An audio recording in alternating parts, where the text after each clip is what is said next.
So if the underground is the new mainstream, does that mean underground is mainstream, mainstream's underground? What if there was a world without a whole lot of red? And the underground wouldn't be what it is today. The new underground has taken over.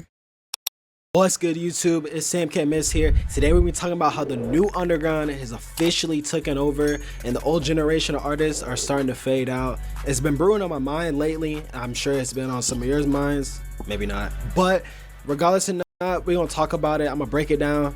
So without further ado, let's get straight into it. I feel like now we're in a turning point where the underground is really the new mainstream, not numbers wise, but that's what everybody's looking at. That's what the prods are looking at. That's what the legends from the past generation, your Young Thugs, your Cardis, your Uzis, they're taking inspiration from the underground. But this has been known. But it's not even about that. It's more about how the impact of the underground and the way social media works, it caters towards them. I feel like kids growing up nowadays, or shit, if you even like 18 and 21, you probably care about more the Teases or Diamond, Fank Meek, Osama Son, Nine Vicious, rather than a new Young Thug drop. I mean, I never really was tapped into the mainstream, so like I've been a nigga from the underground, you know. It's not crazy to say. I'm true to this, not new to this. Stay with me. Now we still love Thug, we still love Cardi and whatnot, we still love Uzi, but we have to admit there's a prime in music. And if you've been making music for so long, eventually you're gonna peak. You're eventually gonna make your best album. And especially when you get older, you're in your 30s, 40s almost, you're not gonna be able to make the best music as you can. That's why you have to sign young artists to keep your relevance up and make you look better, and it helps the artist as well. I feel that's what Thug has done a good job with, locking in Nine Vicious to start, and now he just recently signed Teases, and now he's hanging out with Teases, Diamond, and Dollar and them. It's just a good look for everybody, and it helps everybody out. That's why I feel like when you're older and you're not in your prime no more, you need to do this. And this is a great move, always. Like, people forget that Thug has really always had his ear. Who did Uzi got? Skywater, I guess? Out there in the underground. He signed Keyed in 2018. He also got Young KL and YSL, got 13 Insane. He made music with Yeet when he was hot in 2022. You did? I mean, he's always had a good ear. And of course, Cardi was signing some of the biggest artists of our generation, Deshaun Lonely and Ken Carson. But I'm gonna talk about that more in a second. But also, Uzi might need to do this himself. I've seen a lot of people talking about his 16 on the label and how he should have signed Skywater or maybe a Sofago. Pretty fun. And with his music on the decline, this would have been a great move for him. But you see how he missed out rather than Thug and Cardi with the signing. Another artist I want to speak on in the SoundCloud era that has kind of declined in relevancy or whatnot is Trippie Redd. Now, Trippie Redd was a huge artist. I mean, he was one of my favorites at that time too. But the thing about Trippie is his time just ran out, and that's okay. Trippie does do a good job of still diving into the underground. He's co-signed many underground artists of this scene the past 2-3 years.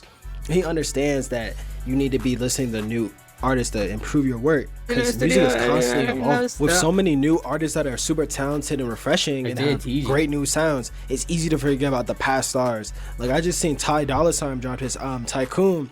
I seen that it sold 8K units, and it was his first album to not make the Billboard 200. And mind you, this album had at least 12 features of like mainstream guys. Like Destroy Lonely was on there. It was just a lot of features. Still can't chart. It just shows nobody's really listening to that. I'm not surprised, because we got so many undergrounds. So if the underground is the new mainstream, does that mean underground is mainstream, mainstream's underground? So like, basically, if a nigga's listening to mainstream, he's really listening to underground. You get me? Or am I tripping? We got so many different like collectives and cities to listen to. If you really like a rap, so basically Nine Vicious has more emotion than Drake. That listener, you're probably just gonna be focusing on more of the underground because they bring more of a cohesive, refreshing sound. And I know a lot of y'all are gonna say is Ty Dolla saying he's old, like he's not even a part of this generation. Now I'm gonna bring up somebody else. What about how Autumn was taking over the scene maybe 4 years ago? Nobody talks about Autumn like that anymore. He just streaming from basically his old hits. It just shows that the wave is. Why do falling off rappers like get money? Do they just live off their like biggest songs, like, do you get money from like Autumn? He just makes money from one way. Is that how they work? Is that called residuals? Changing constantly. The new wave of artists, it's really a 2-year window. If you're not producing, the average underground listener is just gonna move on to the next with new artists on the come up and hungry and taking over. I don't know, but I think Autumn's in fucking like purgatory, I guess. He's in music purgatory. He's just not mainstream. He's still underground, but like not really underground. He's just in purgatory, nigga. He's just stuck in the middle. That's scary for artists, I guess. Social media, it's easy to be forgotten about these days. I remember in 2021, 22 even, like Autumn was very relevant, like maybe top 5 most streamed, very relevant. And it really just shows how you can be the hottest out for 1 year and then fall off the next in this underground scene. It's just crazy how people move so quick around these artists. I haven't heard of somebody talk about Autumn in a long time, bro. I used to love me some Autumn in 2019, so it's actually kind of crazy. Got some hits. I know this might hurt a lot of y'all's feelings, but Playboi Carti is not in his prime anymore.